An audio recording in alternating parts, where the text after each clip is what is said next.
Amendment 67, Baroness Stoll of Beeston. My Lords, I beg to move my Amendment 67, and I will speak to the consequential amendment, also in my name, 158. I'd like to start by thanking the noble Lords who have signed my amendment, my noble friend Lord Forsyth, noble Lord Robertson of Port Ellen, and the noble Lord Anderson of Ipswich. I'm grateful to all of them for their support and expertise, which has been invaluable in getting us to this point. I am only sorry that the noble Lord Anderson is unable to be in the chamber today because of other responsibilities overseas, but he has asked me to restate his support. I'm also grateful to my noble friend the Minister and Julia Lopez, his ministerial colleague in the other place, for their constructive and generous engagement with me on this matter over the past week. And I should add also that I have consciously not been in contact with the Secretary of State, Lucy Fraser, mindful of her current quasi-judicial responsibilities. And I will return to what action the government might take in a moment. My Lords, I'm sure your Lordships agree that freedom of the press is fundamental to a functioning democracy. Because what freedom of the press means is freedom from government. The freedom of the media to scrutinise and hold to account those of us in Parliament on behalf of the electorate who get to choose who governs and every government's fate. Upholding that unbroken principle, which we have protected for centuries, is what has prevented any UK government from owning or controlling the press. It's surely inconceivable, then, that we would sanction a foreign government or state power to do what no UK government ever has, nor would ever do. My Lords, I want to be clear that I have no problem with foreign businesses or individuals owning UK media organisations.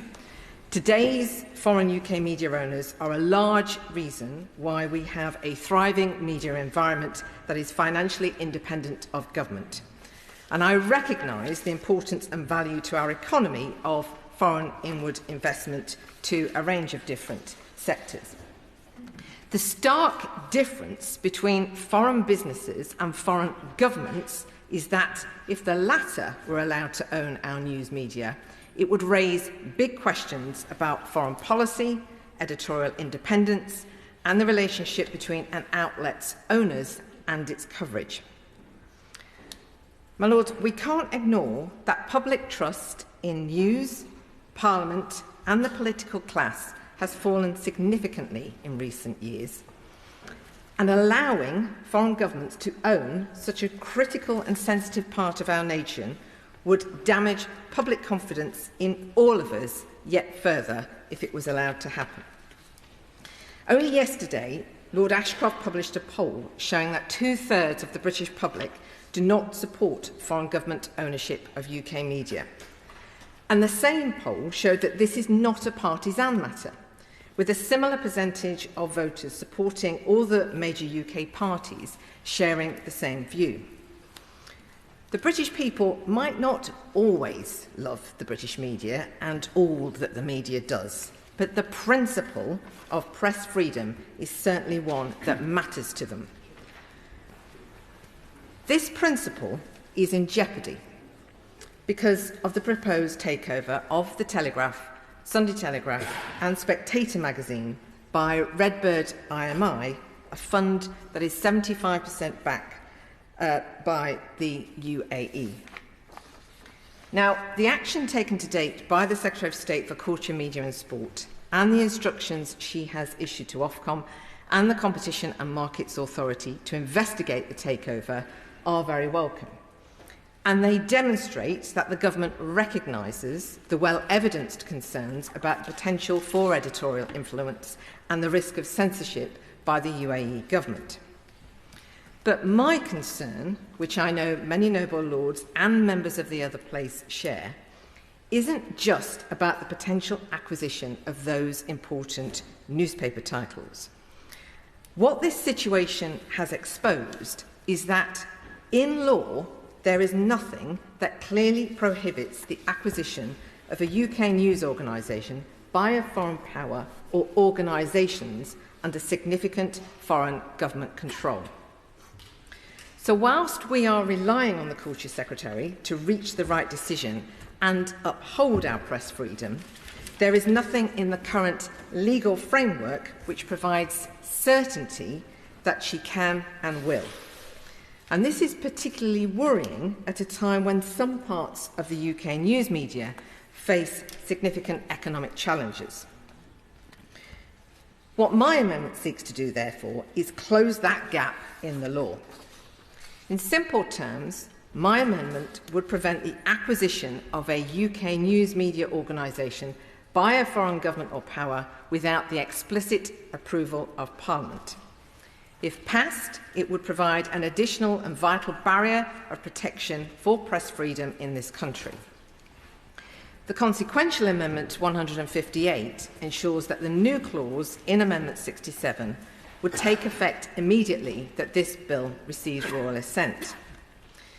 Now, as I said a moment ago, my noble friend, the Minister, and Julia Lopez, the excellent Media Minister, have devoted significant time for discussions with me since I tabled my amendment.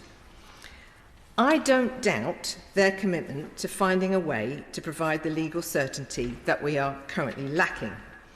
And I know that they and officials have been working very hard on this over the last week or so. From our most recent discussions, I expect my noble friend, the Minister, to set out an alternative solution when he responds to this debate.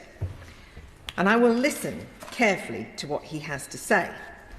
I am not wedded to the detail of my amendment or the procedure that it sets out. And I will be pleased if the government proposes something which is better and tighter than what I've been able to bring forward. Because the only question for me is whether the government's way forward meets a clear and simple objective: preventing a foreign government, representative or foreign state-controlled entity from owning or controlling our news media. So I won't preempt what my noble friend might say, nor how I might respond to what he says. And just to be clear, I have no hesitation in pushing my amendment to a vote if necessary. But I think we all recognise the gravity of the matter before us, the government included.